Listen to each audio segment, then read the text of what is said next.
Alright, let's talk about something big. No, I mean really big.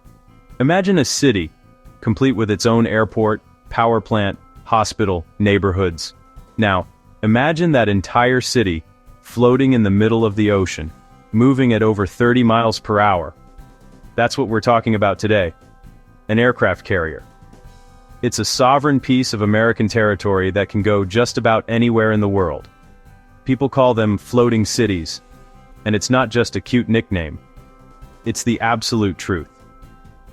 From the moment you step on board, you realize you're not just on a ship. You're in a completely different world. A humming, buzzing metropolis made of steel and powered by sheer grit and incredible technology. I've been to some pretty wild places and seen some tough jobs, but nothing quite prepares you for this. The scale is just staggering. You look up and all you see is gray steel reaching for the sky. You look out and there's nothing but endless blue water in every direction. The air buzzes with a constant, low-frequency hum of machinery, a sound that tells you this giant is alive and breathing. It's a place where thousands of people live and work, most of them younger than you'd think, doing jobs that are absolutely critical. It's a testament to incredible engineering and dedicated, hard-working folks who get the job done, no matter what. So, how big is big? Let's try to wrap our heads around the numbers because they're just mind-boggling. A modern Nimitz-class aircraft carrier is nearly 1,100 feet long. That's longer than 3 football fields laid end to end.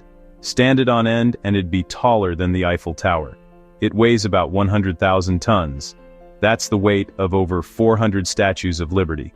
It's designed to plow through the roughest seas without even flinching. You could be in a serious storm, and down in the galley they're still serving dinner like it's just another Tuesday.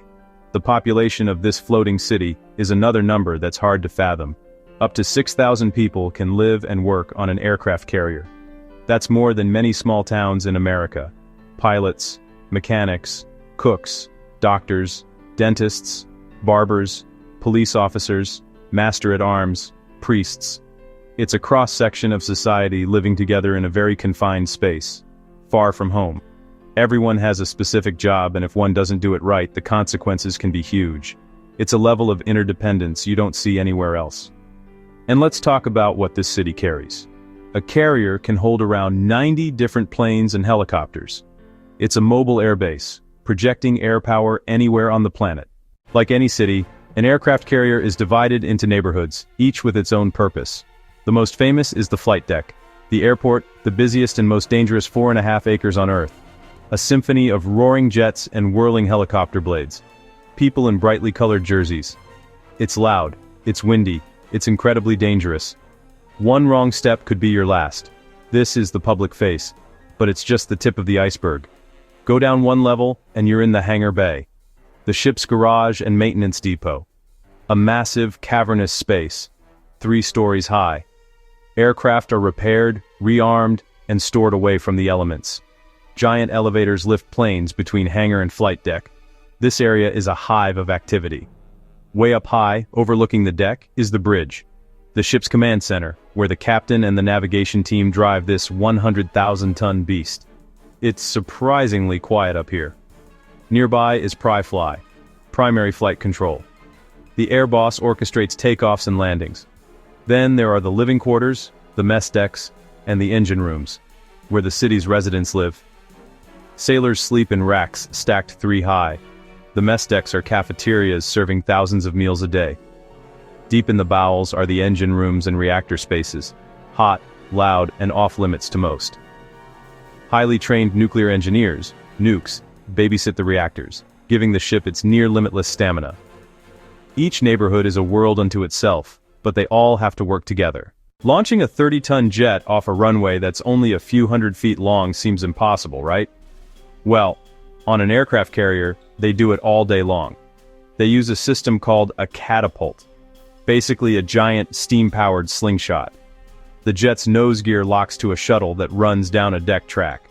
An incredible burst of steam hurls the jet forward, accelerating from 0 to 165 miles per hour in about 2 seconds. The G-forces would make a normal person black out. For these pilots, it's just another day at the office. Getting back is even harder. Pilots call it a controlled crash. They must fly a precise angle and speed to hit a tiny moving target. They're aiming for one of 4 thick steel cables. The arresting wires. The jet's tailhook drops to snag a wire. If they catch, the wire stops a multi-ton jet in about 300 feet. It's incredibly violent. The challenge is immense. The deck is rolling, the wind is swirling, and the target is only about 50 feet wide. On touchdown, pilots push to full power as a safety measure. If they miss, a bolter, they launch back into the pattern for another try. On deck, the LSO guides them with radio calls and lights while crews reset gear for the next plane. It's a high-stakes performance repeated day and night in all kinds of weather. It's a dirty, dangerous, and incredibly impressive job. A carrier is nothing more than a giant piece of metal without the thousands who bring it to life. The jobs are as varied as any city. Of course, you have the pilots, the rock stars of the carrier. But they're just a small fraction. For every pilot in the air, dozens make that flight possible. Unsung heroes doing the dirty jobs to keep everything running smoothly. The rainbow wardrobe, different colors, different jobs. Yellow shirts direct aircraft. Green shirts maintain catapults and arresting gear. Blue shirts chalk wheels and chain aircraft. Red shirts handle weapons, the ordies. Purple shirts handle jet fuel, the grapes. Each color is vital. What's it like to live here? For starters, it's cramped. Most share berthing with dozens. Racks stacked 3 high, a small locker for everything. Privacy is rare. You learn to live close with people from all walks of life. Life's rhythm is set by the mission. Long days, often 12 on, 12 off. 7 days a week if needed. Work happens day or night, the flight deck never sleeps. You get used to the hum of ventilation, the smell of jet fuel, the shudder of a catapult launch. But it's not all work. Gyms, lounges, games, even a small library, hangar basketball and movie nights. Small moments that keep morale alive. One of the most incredible things is self-sufficiency for months on end. A closed ecosystem. You can't pack enough water for 6,000 people. The ship makes its own via distillation. Hundreds of thousands of gallons daily for drinking, cooking, showers, and steam for catapults. 2 nuclear reactors heat water to high-pressure steam, spinning turbines for propulsion and electricity. Enough power for a small city, from radars to coffee makers. Waste is managed on board. Shredders, compactors, recycling, and treated sewage. Food is the limiter. Massive storerooms keep the city fed. Every few weeks, supply ships come alongside to transfer fuel, ammunition, and fresh food at sea. On a ship this complex, safety isn't a suggestion, it's a religion. Constant training prepares everyone, admiral to newest sailor, for emergencies. There's no one else to call. You are the fire department and first responders. Drills are hot, sweaty, exhausting. Building muscle memory that saves lives. On the flight deck, even tiny debris is a threat. FOD walkdowns scour every inch. A single screw can destroy an engine. Procedures create order from chaos. Time on a carrier gives you a profound appreciation for teamwork. No single person launches a jet. The pilot, the catapult crew, the director, the fuel specialist, the mechanic. From nuclear power to catapults and aerospace tech, cutting-edge systems guided by human skill.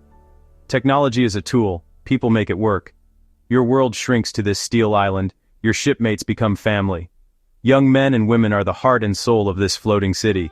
It's a dirty job, and I'm damn glad someone's doing it.